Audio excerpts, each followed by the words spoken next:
ద్రోణి ఎఫెక్ట్తో హైదరాబాద్ సిటీలో ఒక్కసారిగా వాతావరణం మారిపోయింది. సిటీలోని పలు ప్రాంతాల్లో దట్టమైన మబ్బులు కమ్ముకున్నాయి.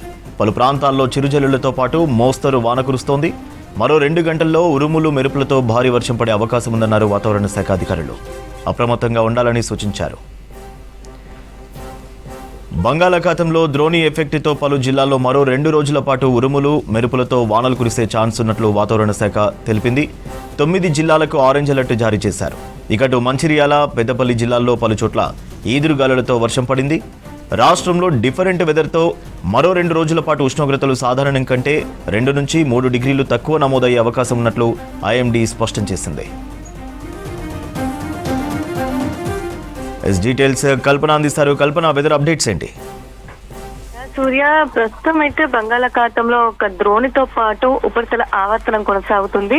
దీంతో రాష్ట్రంలోనైతే మనకు వర్షాలు కురుస్తున్నాయని చెప్పుకోవచ్చు. నిన్న కూడా చూసాం, చాలా ప్రాంతాల్లో మనకు ఒక్కసారిగా వాతావరణం మారిపోయి వర్షాలు కురిశాయి.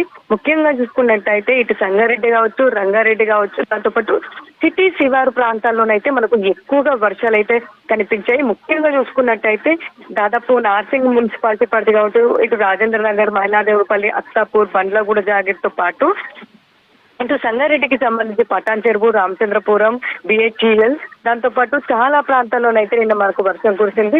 ముఖ్యంగా చూసుకున్నట్టయితే దాదాపు నిన్న మనకు 3 నుంచి 4 సెంటీమీటర్ల వర్షపాతం అయితే హైదరాబాద్ వ్యాప్తంగా కావచ్చు, ఇటు సంగారెడ్డి, రంగారెడ్డి, సిటీ శివారు ప్రాంతాల్లోనైతే కనిపించిందని చెప్పుకోవచ్చు. ముఖ్యంగా ఇటు పటాన్ చెరువు, రామచంద్రపురంలోనైతే 3.7 సెంటీమీటర్ల వర్షపాతం నమోదైంది.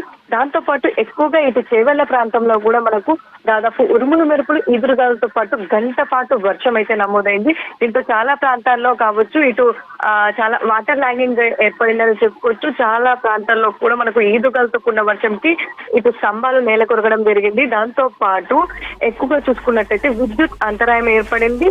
దాదాపు ఇటు సంగారెడ్డిలో కావచ్చు, దాంతోపాటు చేవెళ్లలో కావచ్చు, దాదాపు 3 పిడుగుపాట్లు కూడా సంభవించాయి. సంగారెడ్డిలో పడిన పిడుగుకైతే ఒక 15 సంవత్సరాల అతను మృతి చెందడం కూడా జరిగింది. దాంతో పాటు ఇటు చేవెళ్లలో పడిన పిడుగు కారణంగా ఒక పిడుగు ఇంటి పక్కనే పడడంతో ఎలాంటి ప్రమాదం జరగలేదు. కాకపోతే ఇంకొక పిడుగు పడడంతో పాటు 2 ఎద్దులు అయితే చనిపోవడం జరిగింది. ఇక అలాగే చూసుకున్నట్టయితే ఈ రోజుకి సంబంధించి కూడా దాదాపు ఈ రోజు వచ్చే 2-3 రోజుల పాటు కూడా తెలంగాణ రాష్ట్రంలో వర్షాలు అయితే కురిసే అవకాశం ఉంది. ప్రస్తుతం చూసుకున్నట్టయితే హైదరాబాద్ వ్యాప్తంగానైతే మనకు దాదాపు దట్టంగా క్యూములో నింబస్ మేఘాలు అయితే కమ్ముకున్నాయి. దాదాపు వచ్చే 2 గంటల పాటు కూడా హైదరాబాద్ వ్యాప్తంగా అయితే మనకు వర్షం కురిసే అవకాశం ఉంది. సూర్య.